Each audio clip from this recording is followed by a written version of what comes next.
A spaceship called Origin is taking a crew to Thea, a planet 5 light-years away from Earth. Mid-course, Shun wakes up from hypersleep and his pod fills with water, washing him before ejecting him onto the floor. He puts on the clothes he finds waiting for him and goes looking for others, only to hear the alarm go off. He then bumps into Lana and they notice something moving in the shadows. As they look around, they hear the alarm again announcing more people waking up. All the people now awake are passengers, not working crew, and they don't understand why the pods ejected them if they haven't arrived yet. While discussing the situation, Shun thinks about how he ended up here. Back in Tokyo, he used to be part of the Yakuza while his brother Takeshi was a police officer. Takeshi knew that Shun felt trapped in the criminal life and told him about the Thea project so he could escape. Shun agreed to go to a special presentation and put on some glasses that showed him all the benefits of Thea, the only discovered planet so far that could sustain human life. It was still being colonized, so they needed more people to work there. Any volunteers would get to start a new life with a clean slate, which made Shun think about all the people he killed for the Yakuza. Shun thought it sounded too perfect and would only go if Takeshi came along. A few days later, while Takeshi was in the middle of a dangerous case, he called Shun to confirm he wanted to leave together, but they had to do it that night because the cops were after Shun. Unfortunately, the cops learned that Takeshi was telling on them and Shun was shot, but he ran away just in time. Soon Takeshi found him and helped him get to his apartment, but the Yakuza were waiting there and killed Takeshi on the spot for being a cop. Some days later, the gang boss beat Shun up for befriending a cop. When he went home, Shun almost self-deleted, but a picture of his brother stopped him. Instead, he found his boss's father and shot him on the phone for his boss to hear. Soon the boss found them and Shun got ready to shoot the father, but he couldn't do it. Luckily, the guard the boss brought was a friend of Shun's and shot the boss so they could finally be free. Back to the present, the group starts searching the ship to find answers and make it to a very windy room. Lana, Shun, and one more guy volunteer to take the stairs and go to the upper floor to investigate, but they still can't find anyone and start climbing to the next floor. On the main deck, Baum finds a button and presses it while ignoring half the group's protests. Another alarm wails and the steps start disappearing, so the trio has to hurry up. Shun and Lana make it safely to the next floor, but the third guy falls to his death. While everyone freaks out, an elevator opens and Baum convinces them to get going. Meanwhile, Shun and Lana explore the next floor and find some bloodstains. They enter the control room and find some abandoned food, yet still no crew. Soon the others join them and Lee touches a screen that activates the lights. Then Katie finds a small radio and manages to get in contact with a crew member, who begs for help as he says he's in cell 50 in the lowest ring. The man suddenly screams and the transmission ends. Shun, Lana, Abigail, and Henri volunteer to go looking for him. While they take the elevator, Lee continues to handle the screens and gets access to the ship computer. She discovers that the other passengers and crew members had evacuated the spaceship an hour before the group woke up because the ship was hit by an asteroid. Back to Shun's team, they make it to the lower floors and find pools with animals in them. Suddenly a drop of blood falls on Abigail and she looks up to see a body with a gun next to her. Her tag says her name is Evelyn and she's a crew member. At that moment they hear a cry for help from behind a door, so Lana and Shun take the gun and go investigate. As soon as they disappear into the dark corridor, Evelyn wakes up and says nobody should go behind that door.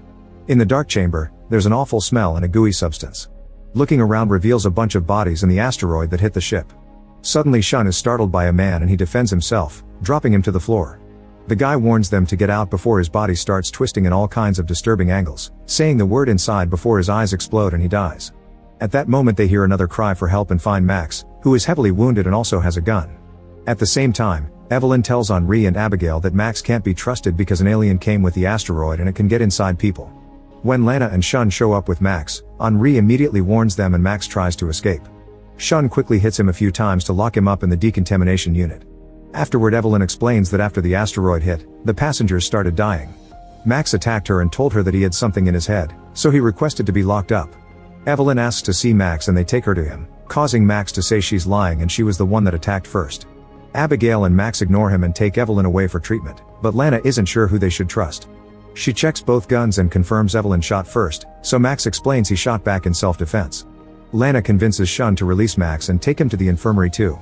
Then a flashback shows that Lana used to be a bodyguard for a senator's daughter. She grew close to the family and became fond of them, which got her a warning from the other bodyguard.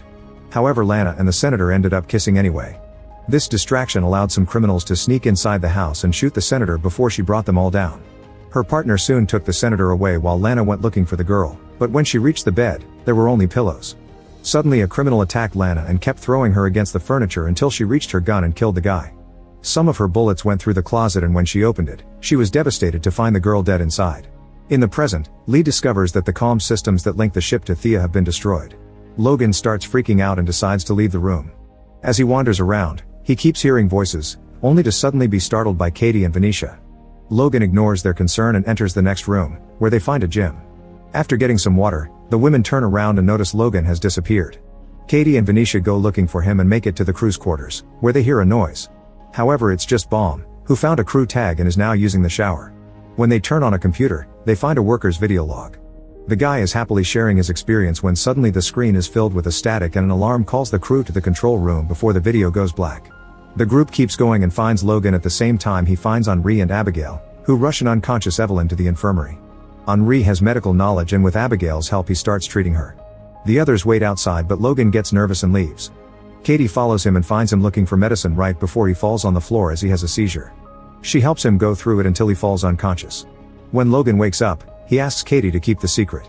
Meanwhile, Lee discovers they're 9 days from Thea and the ship is still on course, so the automatic landing system should save them. At that moment Lee's nose starts bleeding and Eric checks on her, but she avoids his questions. In the elevator, Sean realizes Max can't even tell he's bleeding. Getting suspicious, he sees the medic tag and asks about procedures, causing Max to answer by hitting him and taking his gun. Lana keeps him at gunpoint and demands answers, so Max reads the tag to say he's a human medic. Lana freezes because of her PTSD and Max tries shooting Sean but the safety is on, so Sean uses the chance to beat him up and take the gun back to shoot him dead. Worried, the duo runs back to the disaster zone and discovers there's a body missing. They follow a trail of goo and find the elevator going up, so they'll have to search every level. Sean gets nervous and points his gun at Lana, wondering if he can trust her. Lana immediately disarms him and points out they should ask Evelyn for help. In the infirmary, Evelyn is unconscious but stable. She remembers the day she told her family about the space trip. Her father had been proud, but her sister got angry because she was leaving her alone to take care of their dying dad. During the trip, Evelyn noticed Henri had been twitching in his pod and Max helped her fix the oxygen levels. When it was time for the crew to go to sleep too, Evelyn's pod malfunctioned and the bright beam of the ship entering speedlight reached her face, causing her to see many visions of her past and future. She woke up and left her pod, finding the room empty. Then she searched the area and found many of the passengers bleeding, only to wake up for real. It turned out the light had hurt Evelyn's eyes and Max was treating her. They started spending time together and grew close. Eventually Max removed the bandages and Evelyn's eyes were healed, so they shared a kiss. The next time the crew went to sleep, Evelyn had visions of a violent future for the passengers. The crew was awakened by a sudden alarm when asteroids begun flying toward the ship. Most were caught by the shield but one managed to hit them anyway. The computer showed that passengers were dying in cell 50, so Max took a gun and went down to check with a coworker. Behind the door 50, they could hear screaming. Minutes later, Max contacted Evelyn on the radio and begged for help before the transmission was cut off. Evelyn ran to warn the captain, who announced they were evacuating because an alien was aboard, so she considered those in cell 50 dead. Evelyn ignored her orders and went looking for Max instead of evacuating the passengers under her care, explaining why Sean and the others didn't leave. When she made it to cell 50, Max warned her that he was already possessed before attacking her, so Evelyn shot him to defend herself. In the present, the fire alarm starts wailing and Henri goes to investigate, finding the emergency button broken but nobody around. He bumps into Sean and Lana, who run back with him. In the infirmary, Abigail is watching over Evelyn, who is lacking oxygen. Abigail grabs a scalpel for protection and runs out to grab an oxygen tank, but when she comes back she's knocked out by someone hitting her with the door. It's Eric, who proceeds to choke Evelyn because she saw him back during the first attack and knows he's infected. At that moment the others arrive and Eric gets distracted, so Evelyn grabs a scalpel and stabs him.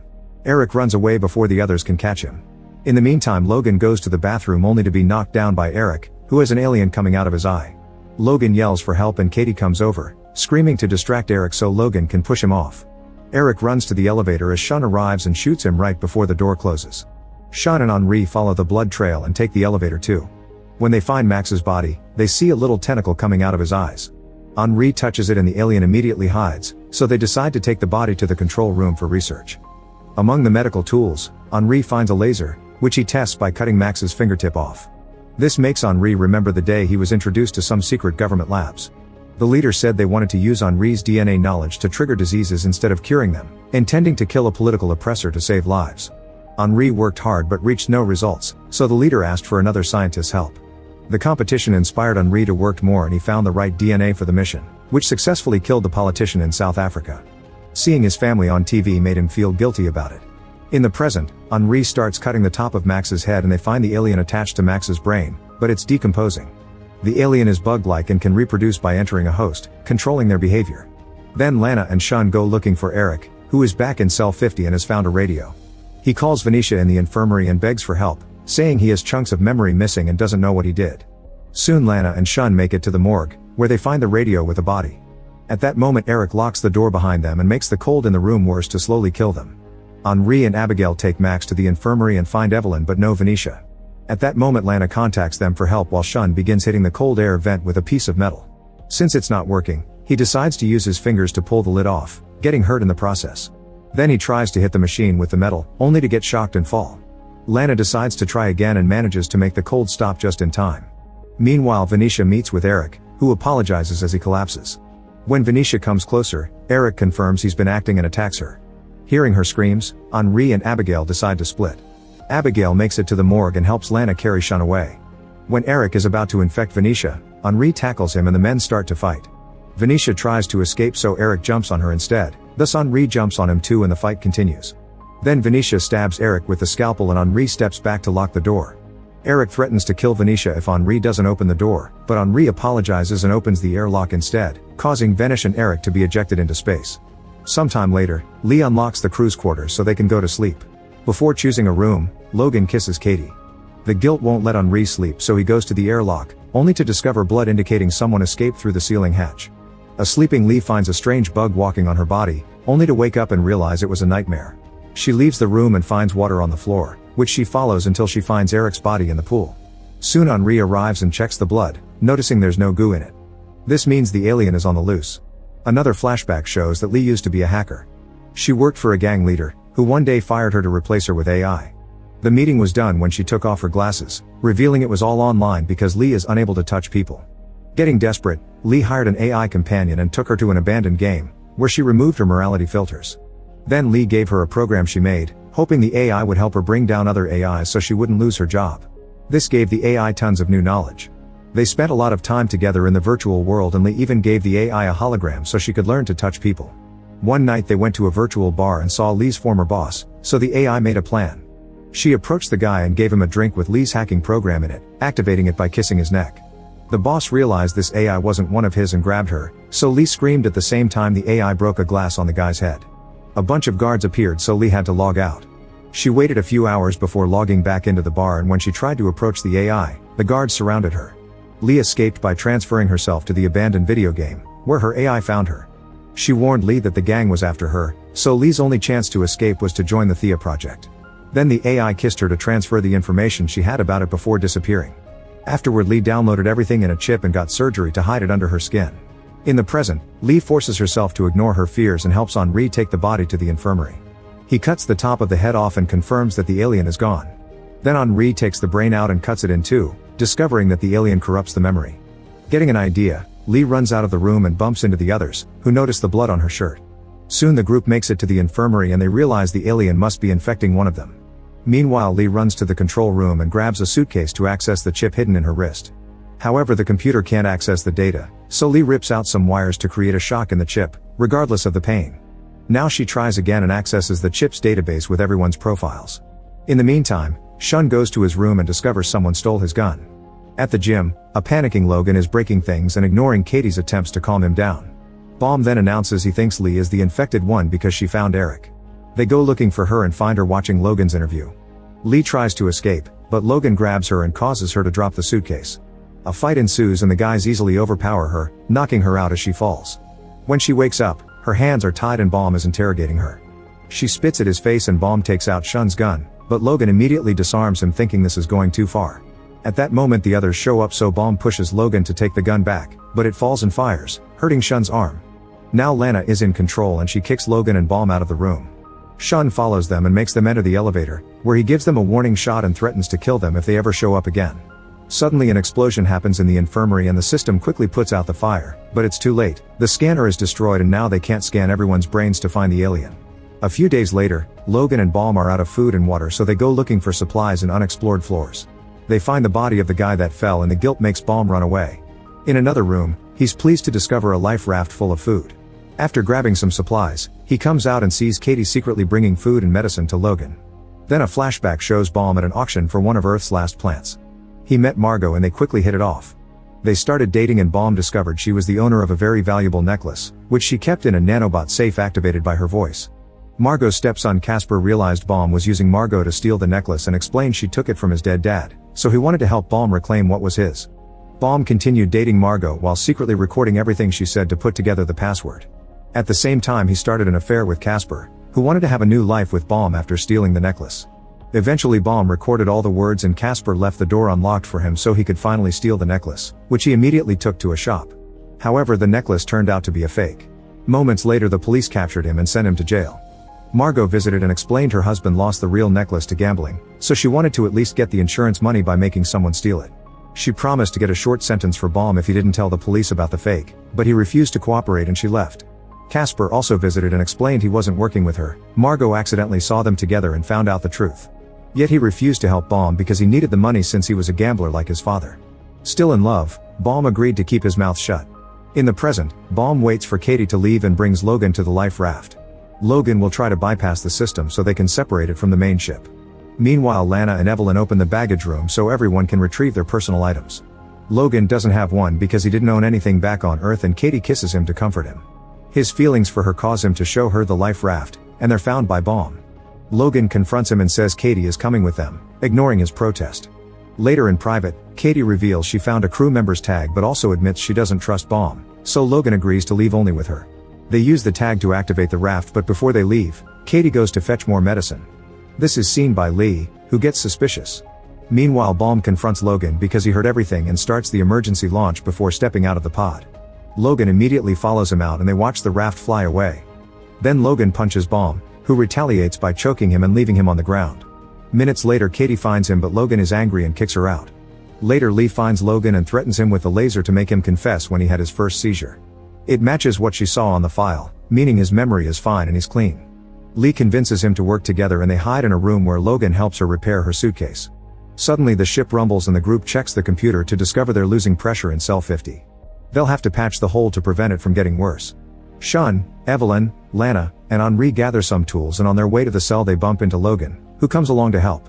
In cell 50, they start sealing the edges between the asteroid and the ship, only for Evelyn to suddenly announce they must run.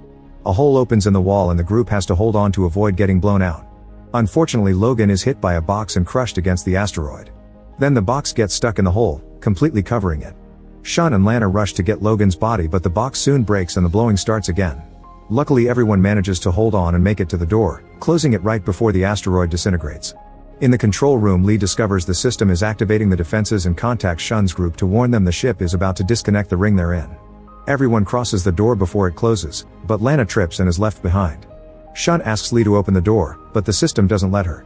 While Henri and Evelyn take Logan away with Baum, Shun tells Lana her only choice is to find a spacesuit and jump out of the ring through the asteroid hole. Meanwhile, the group takes Logan to the infirmary. He needs a transfusion, but they don't know his blood type and giving him the wrong one could kill him. Henri is O positive, known as the most common type. Logan is dying anyway, so Henri thinks they should take the risk.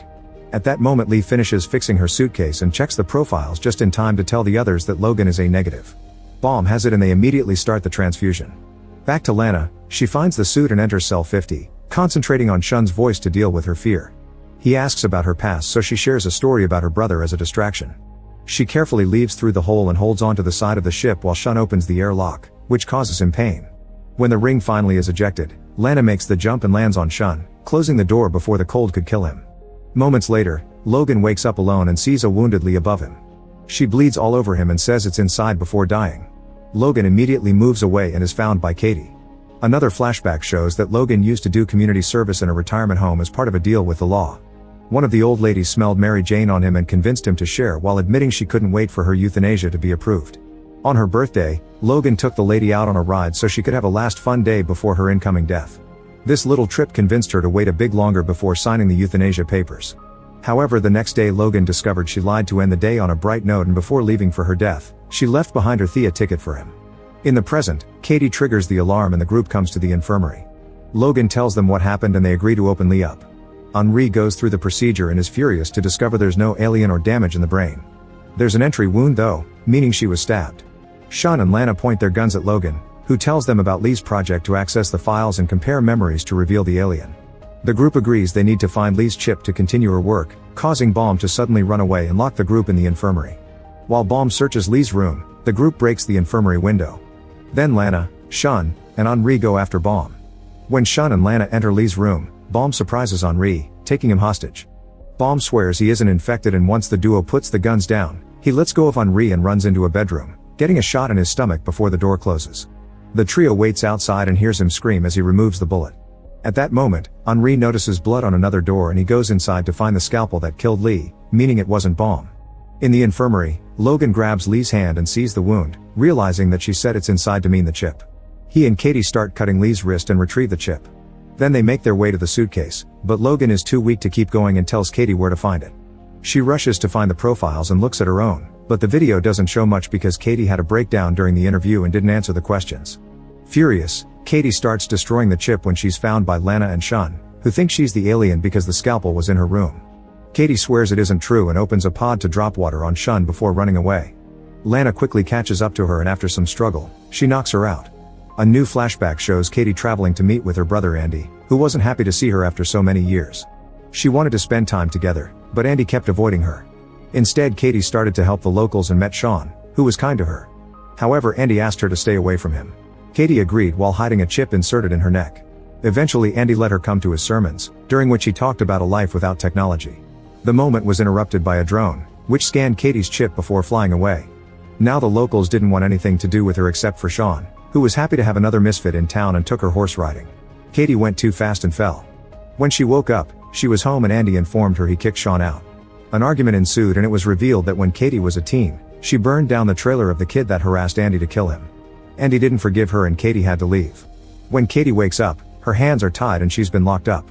The group discusses what to do with her and agrees to let the authorities on Thea deal with this since they only have one day left. Suddenly the ship starts rumbling and the group discovers the shields are closing, only to then notice they can finally see Thea. To their shock, a probe flies out of the planet and connects to the ship. The group rushes to check on it but it's empty. Suddenly the probe glows and takes control of the ship's system. It detects a non-native life form so it activates a special protocol as all the ship rings start glowing too. In the cell, Katie is having a panic attack as flashbacks keep haunting her. Shun and Lana go to check the corridors and notice gas being released in the last circle, so Henri uses an axe to break the wall and discovers poison tanks. The gas is being used to kill everyone aboard and it will soon reach the other circles. Baum thinks they need to kill Katie to save themselves and while everyone argues, Logan goes to the cell and breaks the glass to free her. Meanwhile Lana refuses to kill again, so Shun makes her give her gun to Baum and the men go searching for Katie to kill her. A chase ensues and soon the guys find Kate, who finally admits she destroyed the chip because she didn't want Logan to discover her past. Shun puts his gun down, saying they've already been wrong before. At that moment they get a message on the radio saying Henri has an idea. The group reunites and Henri explains he could use saline to lower body temperature enough to mimic death. If the host dies, the parasite should too. Henri admits he may fail to bring her back, but Katie volunteers to do it anyway. The test begins and Katie starts flatlining, but soon they hear the ship computer release more poison in another circle, meaning the alien isn't dead yet. Henri starts working on bringing her back and it takes too long, so they think she's dead. Thankfully Katie wakes up in the end. Minutes later, the group argues over what to do so Evelyn and Abigail start searching the captain's room. They find a hologram showing Thea's solar system with a planet called Iris, which never appeared on maps before. There's also a confidential file called the Iris Incident and they learn that the company tried sending a ship there first, but the mission failed because of aggressive aliens. Evelyn plays some footage and they watch a woman die as her body twists, meaning it's the same alien and that's why the ship already has the poison ready for emergencies. Shun, Henri, and Lana start looking for oxygen tanks.